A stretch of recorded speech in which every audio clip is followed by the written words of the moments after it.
أعوذ بالله من الشيطان الرجيم.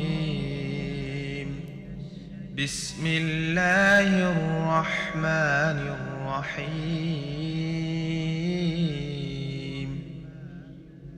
والعصر إن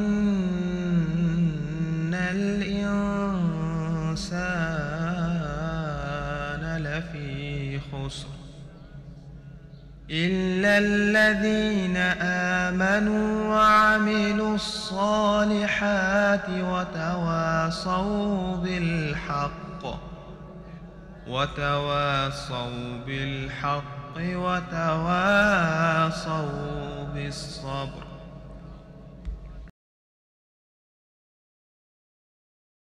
أعوذ بالله من الشيطان الرجيم.